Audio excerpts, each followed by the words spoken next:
Hi guys, my name is Pushpendra. I welcomes you again on my YouTube channel UPVS Experts. दोस्तों इस video का purpose ये है कि जो लोग कंप्यूटर की अच्छे से तैयारी कर रहे हैं उनका इन एमसीक्यूज के जरिए कुछ अच्छे से रिवीजन हो जाए। तो ये कुछ छोटी छोटी वीडियो मैं आपके लिए लाता रहूँगा जिससे कि आपने जो अभी तक अपना सिलेबस कवर किया है तो उससे जुड़े हुए कुछ क्वेश्चंस मैं आपको देता रहूँगा। और इस वीडियो में आपका रिस्पॉन्स अच्छा मिलता है तो मैंने कोशिश की है कि पिछली वीडियो से इस वीडियो को और बेहतर बनाऊँ, कुछ और बेहतर क्वेश्चंस मैं आपके लिए लेके आऊँ और कोशिश की है कि ये वीडियो पहले से बेहतर होगी। तो वीडियो अच्छी लगे तो प्लीज़ लाइक ज़रूर कीजिए और कमेंट्स में भी अपने विचार ज़रूर व्यक्त कीजिए जिससे कि मुझे पता लग सके कि क्या ये वीडियो रियली में कुछ आप लोगों के लिए बेनिफिशियल है या नहीं है। अगर बेनिफिशियल होती है तो इसी तरह की क्लासेस मैं रोज़ाना आपके लिए लाता रहूँगा जिससे कि आपकी तैयारी में थोड़ा-सा आपको और हेल्प मिल सके। सो गाइज़ इस वीडियो को जल्दी से स्टार्ट करते हैं जिससे कि अगले 25 क्वेश्चंस आप देख सकें और आप भी एनालाइज़ कर सकें कि इन 25 क्वेश्चंस में से कितने क्वेश्चंस आप बना पा रहे हैं। और इन क्वेश्चंस का level easy to moderate level अभी मैंने रखा है। लेकिन जैसे-जैसे आपका रिस्पॉन्स अगर ठीक रहेगा तो मैं उसी तरह क्वेश्चंस का लेवल अप करता चलूँगा अपकमिंग वीडियोज़ में। तो guys let's start and go. तो दोस्तों this is the first question कि which of the following is an absolute cell reference. तो मैं आपको ऑप्शंस यहाँ पे दे रहा हूँ। ये ए ऑप्शंस ये है, सेकंड ये है, बी, सी एंड डी। आप स्क्रीन पे देख सकते हैं कि मैं हर किसी को स्पेल आउट करूँगा या एक्सप्लेन करूँगा तो वीडियो काफ़ी लंबी हो जाएगी। इसमें आप भी बोर हो जाएँगे और इतना आपने पढ़ लिया है कि आप एकदम पढ़ के समझ सकते हैं कि क्या क्वेश्चन है। एब्सोल्यूट सेल रेफरेंस का मतलब कि चलिए मैं आपको दिखा देता हूँ एक बार, जिस तरह से ये अभी मेरे पास क्वेश्चन का आंसर है। देखिए एब्सोल्यूट सेल रेफरेंस का मतलब ये होता है कि अगर हमने कोई कैलकुलेशंस कर रहे हैं, ठीक है? एक्सेल फाइल में हमें कोई कैलकुलेशंस करनी है और हमें एक सेल को फिक्स करना है। सपोज़ कीजिए कि हमने इन नंबर्स को मल्टीप्लाई करना है किसी एक नंबर से, यानी कि मैंने 5 जो यहाँ पे जो वैल्यू है, ठीक है? इसको मैं फिक्स रखना चाहता हूँ। ये एब्सोल्यूट सेल रेफरेंस हो जाएगा हमारा, ठीक है? और मैंने इन सब नंबर से इसको मल्टीप्लाई करना है। अगर मैं सिर्फ़ इसी को करूँगा, सपोज़ कीजिए कि मैं इसको करता हूँ कि 5 5 5 5 5 देन मेरे को हर बार फिर 1 2 3 4 4 5, ठीक है? अगर मुझे इन सबको मल्टीप्लाई करना है 5 वन ज़ this one, this one, this one, तो मुझे यहाँ पे हर सेल में ये नंबर देना पड़ेगा। और हो सकता है मुझे यहाँ यहाँ से ही इसको मल्टीप्लाई नहीं करना पड़े, इसको कहीं और भी करना पड़ सकता है। तो मैं इसको इसलिए हम इसको इस सेल रेफ़रेंस को फ़िक्स कर लेते हैं और फ़िक्स करने के लिए करते क्या हैं, आप देखिए कि मैंने यहाँ पे डॉलर का साइन लगाया है और is equal to dollar A dollar 1, यानी कि A1 सेल है, मैंने उसको फ़िक्स कर दिया है। अब मैं इस सेल को जो जो मैंने फ़िक्स कर दिया है, इसको मैं किसी के साथ भी मल्टीप्लाई करूँगा तो वो कैलकुलेशन हो जाएगी और ये फ़ॉर्मूला यहाँ से मूव नहीं होगा। ठीक है, तो जैसे मैंने यहाँ नीचे किया था तो ये रॉन्ग वे है, ये जो है ये रॉन्ग वे है करने का। सही तरीका यही है कि हम एक सेल को फिक्स कर लेते हैं और वहाँ से वो कैलकुलेशन आगे होती रहती है। जैसे मैंने यहाँ किया, देन वो ऊपर से कैलकुलेशन लेगा। आप देखिए 3 की मल्टीप्लाई 5 में ही हो रहा है, इस तरह से। तो क्वेश्चंस का मतलब यहाँ कहने का ये है, आई होप कि आप लोग समझ गए होंगे कि सेल रेफरेंस का मतलब क्या है। तो सिंपल सा आपके सामने मैंने एक एग्ज़ाम्पल दे दिया और इसका आंसर ही हो जाएगा बी। कि इस तरह से हम सेल रेफरेंस को एब्सोल्यूट सेल रेफरेंस फिक्स कर सकते हैं। देन नेक्स्ट क्वेश्चन है कि when integrating Word and Excel, जब हम वर्ड एमएस वर्ड और एक्सेल को इंटीग्रेट करते हैं तो वर्ड इज यूजुअली द क्या होता है, वर्ड एमएस वर्ड क्या होता है? तो एमएस वर्ड डेस्टिनेशन और क्लाइंट दोनों होता है। Then next question is when a label is too long to fit within a worksheet cell you typically must, यानी कि जब आप, तो चलिए अगेन मैं आपको लेके चलता हूँ इस पे। एक ये सेल है, देखिए G6 एक सेल है। मैंने यहाँ पे लिखा यूपीपीसीएल एसपी रेंट्स, ठीक है। अभी ये इस सेल में फिट नहीं हो रहा है। अभी क्वेश्चन ये कह रहा है आपका कि जब आपका लेवल बहुत ज़्यादा बड़ा हो, फिट नहीं हो रहा है एक वर्कशीट के अंदर, तो आप क्या करोगे? शॉर्टन द लेबल, क्या उसका साइज़ छोटा कर दोगे? इंक्रीज़ द कॉलम, कॉलम की विड्थ को बढ़ा दोगे? डिक्रीज़ द कॉलम विड्थ या कॉलम की विड्थ को कड़ा घटा दोगे? Adjust the row height. Then answer is increase the column width. ठीक है, तो यहाँ से कॉलम की विड्थ को हम बढ़ा देंगे। This is the right answer. Next question, the name box, what is the name box? देखिए नेम बॉक्स क्या होता है? Shows the location of the previously active cell. क्या है? प्रीवियस एक्टिव सेल की लोकेशन को शो करता है। Appears to the left of the formula bar, appear below the status bar, appears below the menu bar. तो मैं आपको दिखा देता हूँ कि नेम बॉक्स कहाँ पे होता है। तो दोस्तों ये जो है ये नेम बॉक्स है आपका। देखिए ये आ भी रहे हैं, आप देख रहे हैं इसमें ये नेम बॉक्स है। ठीक है, नेम बॉक्स है। तो यहाँ पे आप इसको कुछ और भी नाम दे सकते हैं, यानी कि इस नेम बॉक्स को। यानी कि आपने अगर यहाँ पे टाइप किया तो अभी G8 आ रहा है, लेकिन आप G8 को G8 नाम ना देके आप कुछ और भी देखना चाहें तो आप कुछ और भी इसका नाम दे सकते हैं नेम बॉक्स, इसलिए इसको नेम बॉक्स इसको रखा। ठीक है, तो अब इसका आंसर क्या होगा दोस्तों? appears to the left of the formula bar, यानी कि फॉर्मूला बार जो है, this is the formula bar and this is the name box. तो ये फॉर्मूला बार है और ये नेम बॉक्स है। ठीक है, तो इसका आंसर हो जाएगा दोस्तों आंसर बी, की name box refers to the an input box directly to the left of the formula bar. The name box normally displays the address of the active cell on the worksheet. You can also use the name box to quickly create a name range. ठीक है दोस्तों, now let's go to next question. To activate the previous cell in pre-selected range, what will do? क्या हम press करेंगे? Alt की, tab की, enter की या नन ऑफ दिस? तो दोस्तों इसका आंसर हो जाएगा आपका इनमें से कोई नहीं, क्योंकि अगर आपको प्रीवियस सेल पे जाना है तो गो टू फंक्शन में कंट्रोल जी का आप यूज करेंगे, ना एल्ट का, ना टैब का, ना एंटर का। दोस्तों नेक्स्ट क्वेश्चन है, which button do you click to add up a series of a number? The options are auto sum button, formula button, the quick total button and the total button. दोस्तों आप इसको questions को पढ़िए, लेकिन एक बार मैं फिर से इस क्वेश्चन को आपको रिवाइज कर देता हूँ। Activate the previous cell in a pre selected range press. हम क्या प्रेस करेंगे? एल्ट की। देखिए एल्ट की प्रेस करने से नहीं होगा, टैब की से आप मूव हो जाएंगे नेक्स्ट नेक्स्ट पे, और एंटर से आप नेक्स्ट सेल पे, यानी कि जैसे कि फॉर एग्जांपल मैंने यहाँ से अगर मैं टैब यूज करता हूँ तो ये जी से एच सेल में पहुंच रहा है, और एंटर यूज करता हूँ तो ये जी 6 से G7 में पहुंच रहा है। ठीक है, और now what was the option? और एल्ट की दबाता हूँ तो कोई इसका मूवमेंट नहीं होता है, ये सेल कहीं से कहीं चेंज नहीं होता है। तो मैंने क्या कहा कि कंट्रोल जी, तो मैं कंट्रोल जी प्रेस करता हूँ, तो अब आप इसको प्री सिलेक्टेड रेंज में आप कहीं पे भी इसको ले जा सकते हैं। ये रेफरेंस है, रेफरेंस में आप चाहे तो आप इसको G4 पे ले जाना चाहें तो G4 पे आपका आ जाएगा डायरेक्टली। आप जिस रेंज पे या जिस सेल पे ले जाना चाहें डायरेक्टली आप टाइप करके सीधा वहां आप ले जा सकते हैं। मैं H4, देन H4। ठीक है, तो दोस्तों ये क्वेश्चन था। सो नेक्स्ट क्वेश्चन जो था हमारा कि which button do you click to add up a series, यानी कि एक सीरीज में आपको कुछ नंबर्स दिए हुए हैं 2 4 5 6। तो आप इनका टोटल करने के लिए क्या करें? तो सिंपल सा है, बच्चे बच्चे को पता है कि ऑटो सम का फॉर्मूला लगता है और एंटर करके हम इसका सम आ जाता है। तो दोस्तों इसका आंसर हो जाएगा ऑटो सम बटन। ठीक है, नेक्स्ट है when the formula bar is active you can see. जब आप फॉर्मूला बार देखते हो कि वो एक्टिव है तो क्या क्या आपको दिखाई देगा साथ में? Edit formula button, the cancel button, the enter button, या ऑल ऑफ द अबव। तो दोस्तों मैं आपको दिखाता हूँ फॉर्मूला बार, ये फॉर्मूला बार है, अगर ये एक्टिव है, ये एक्टिव, ठीक है, मैंने यहाँ क्लिक कर दिया तो ये एक्टिव हो गया फॉर्मूला बार। अब आप क्या देख रहे हैं यहाँ पे फॉर्मूला बार में? ये एंटर का सिंबल, कैंसिल का। ठीक है, तो एंटर और कैंसिल का सिंबल आप देख रहे हैं इसमें, तो एंटर, कैंसिल और edit. You can also edit, यहाँ से आप एडिट भी कर सकते हैं, कुछ भी आप लिखेंगे तो ये एडिट ही होगा फॉर्मूला में आपका। यानी कि आप सम टाइप करेंगे, ब्रैकेट या कुछ भी आप इसमें एडिट कर सकते हैं आप।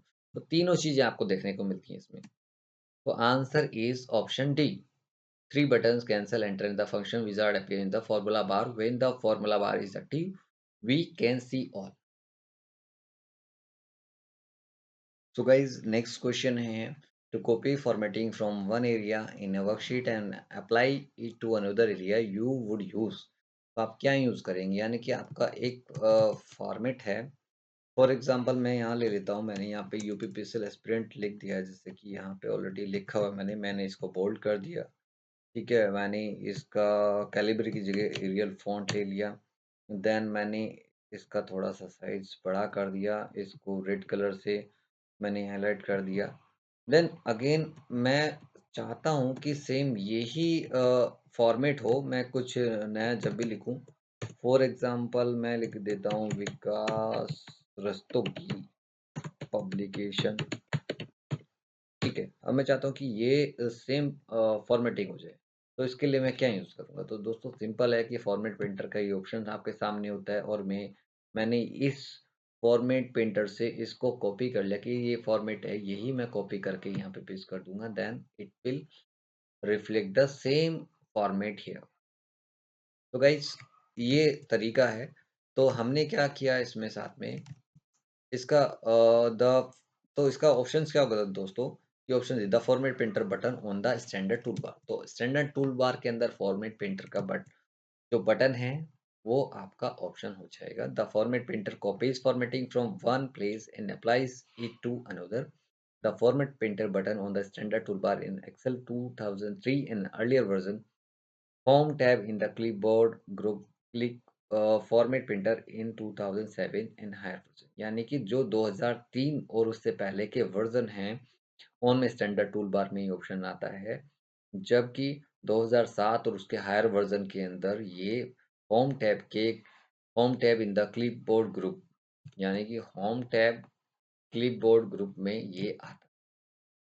तो गाइस नेक्स्ट क्वेश्चन पे चलते हैं। When you link data maintained in Excel workbook to a Word document. जब आप एक एक्सेल वर्कबुक को एक वर्ड डॉक्यूमेंट में लिंक करते हैं तो क्या होता है? The Word document can not be edit. The Word document contains a reference to original source application. The Word document must contain a hyperlink and the Word document contains a copy of the actual data. तो दोस्तों जब आप किसी word की file पर Excel की file को link करते हैं तो वो उसका ओरिजिनल सोर्स एप्लीकेशन भी आपको रेफरेंस में देगा। तो इसका दोस्तों यही आंसर हो जाता है option B. When we link data maintain in Excel workbook to a Word document the document contains a reference to the original source application. Next question दोस्तों, which area in an Excel window allows entering values and formulas? Title bar, menu bar, formula bar, standard tool. It is a easy question दोस्तों। Option C formula bar. Formula bar ही है जो आपको अह, जिसमें आप enter values and formulas को enter करने की आपको परमिशन होती है। Next, text formulas. दोस्तों टेक्स्ट फॉर्मूलाज क्या होते हैं?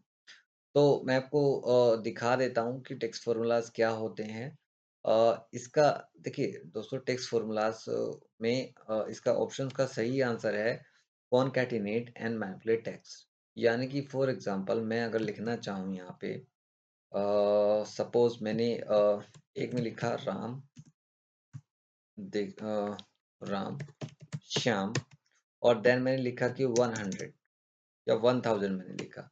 तो इफ आई वांट कि मैं इन तीनों को आगे नेक्स्ट किसी एक सेल में ही लेके आ जाऊं, तो ये हमारा टेक्स्ट फॉर्मूला, ये टेक्स्ट फॉर्मूला के बेस पे हम इसको कर सकते हैं तीनों को।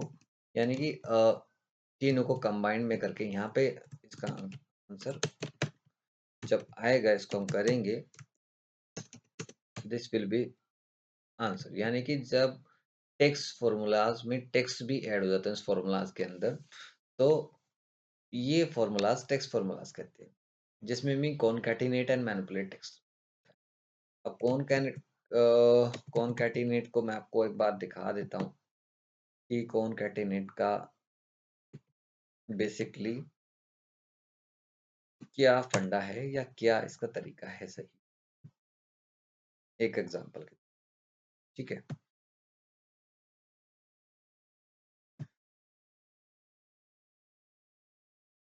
जस्ट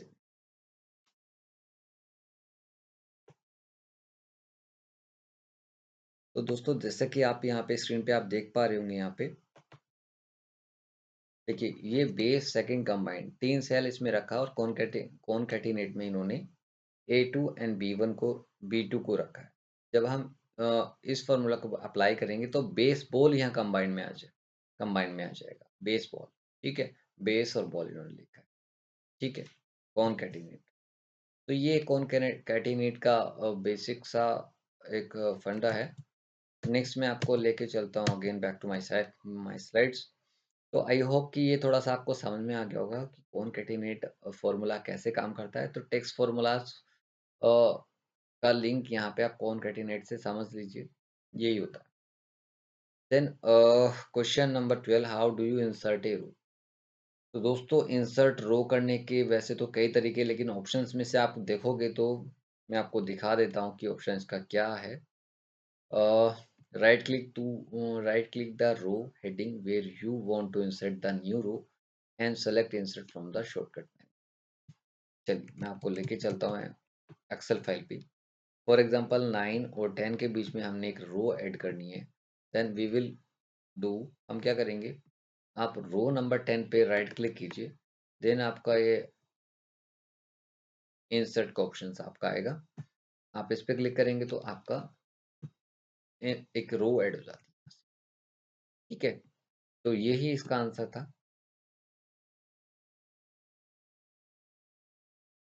तो गाइस नेक्स्ट क्वेश्चन है 13 to hold row and columns titles in place so that they do not scroll when you scroll a worksheet click the.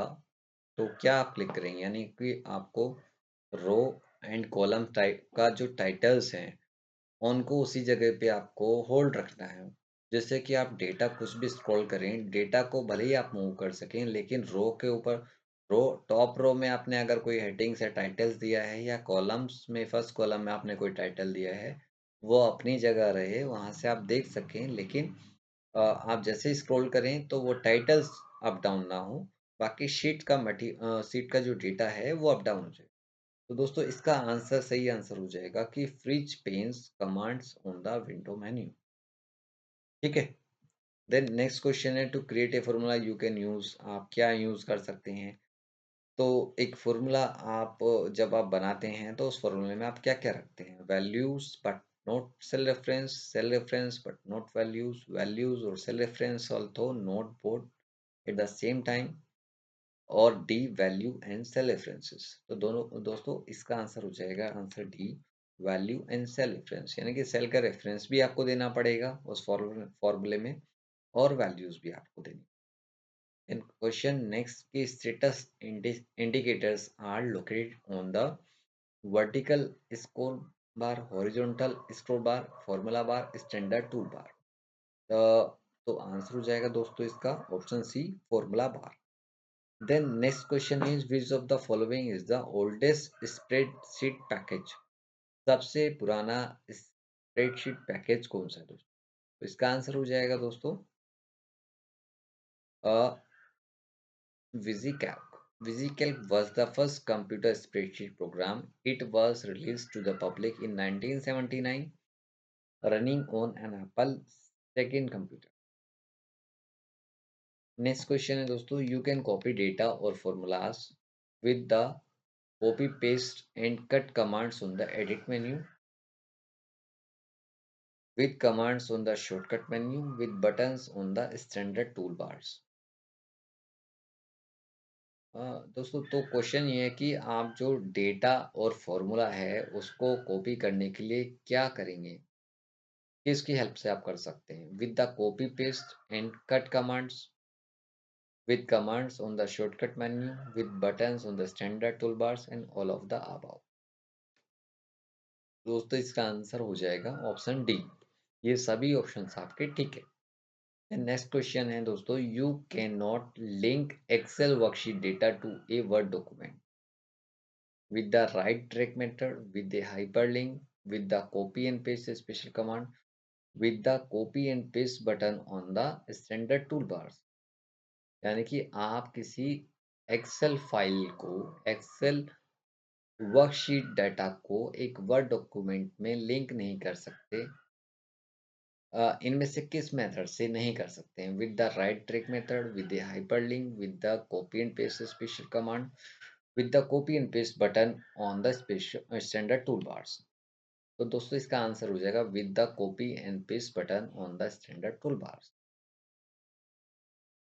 Next question है दोस्तों, which of the following is a popular dose based spreadsheet package? इनमें से कौन सा dose based spreadsheet package है? तो दोस्तों इसका आंसर हो जाएगा option G, Lotus 123 spreadsheet was the first MS DOS based spreadsheet package which was released on January 26, 1983. It was the IBM PC's first killer application. Killer application means it was the first popular application. ये बहुत ही popular application था. Then next question is, an Excel workbook is the collection of what?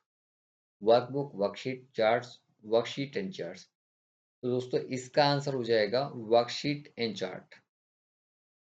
Next question है दोस्तों, Excel probably consider the cell entry January 1 2022 B, यानी कि जब हम एक एक्सेल की सेल में एंट्री करते हैं जनवरी 1 2020, तो ये इसको कैसे कंसीडर करता है, क्या कंसीडर करता है एक्सेल इसको? लेबल की तरह, वैल्यू की तरह, फॉर्मूला की तरह या टेक्स्ट स्ट्रिंग की तरह? तो दोस्तों इसका आंसर होगा वैल्यू, इसको एक वैल्यू की तरह कंसीडर करेगा। देन नेक्स्ट क्वेश्चन है दोस्तों, you want to track the progress of stock market on a daily basis, which type of chart should you use? आप कौन सा चार्ट यूज करोगे अगर आप डेली स्टॉक मार्केट की प्रोग्रेस को मॉनिटर करना चाहते हो या ट्रैक करना चाहते हो?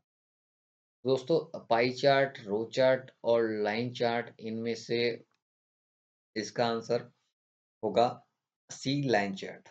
दोस्तों आप देखते भी हैं, अगर आपने कभी देखा भी हो टीवी पे न्यूज़ आप अगर अक्सर देखते हों, जो जिन पर दिखाते रहते हैं स्टॉक मार्केट के बारे में, जिन चैनल्स पे, तो आप दिखाते हैं कि लाइंस की तरह ही आपका वहाँ पे चार्ट बना होता है, लाइन चार्ट बना होता है।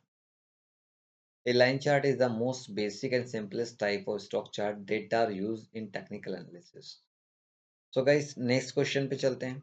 Which of the following option is not located in the page setup dialog? यानी कि पेज सेटअप डायलॉग बॉक्स में इनमें से कौन सा ऑप्शन नहीं होता है? Page break preview, page orientation, margin, header and footer. तो दोस्तों पेज ओरिएंटेशन आप जानते हैं, मार्जिन और हेडर फुटर, ये तीनों के तीनों ऑप्शन जुड़े हुए हैं पेज सेटअप से, लेकिन पेज ब्रेक प्रीव्यू जो है वो पेज सेटअप से नहीं जुड़ा हुआ। देन नेक्स्ट क्वेश्चन है, विदाउट यूजिंग द माउस और द एरो कीज, यानी कि आपको न तो माउस का इस्तेमाल करना है ना एरो की का, what is the fastest way of getting to cell A1 in the, तो स्प्रेडशीट में सबसे आप फर्स्ट शीट पे मतलब A1 सेल पे पहुंचने के लिए क्या करेंगे दोस्तों? यानी कि A1 में मैंने लिखा है स्टूडेंट, अब आपका सेल यहाँ पे है, तो आपके पास एक तो तरीका कि आप माउस से लेके जाओ यहाँ पे, या दूसरा तरीका आपकी का आप एरो से लेके जाओ। लेकिन सबसे फास्टेस्ट फास्टेस्ट वे दोस्तों क्या है इसका ऊपर सीधा जाने का? तो इसके लिए ये पूछ रहा है कि क्या इसमें से ऑप्शन, तो दोस्तों इसका ऑप्शन हो जाएगा ऑप्शन ए, कंट्रोल और प्लस होम की प्रेस करने के साथ ही आपका आपकी किसी भी सेल पे आप हों, लेकिन आप सीधे सीधा सेल A1 पर आ जाएंगे।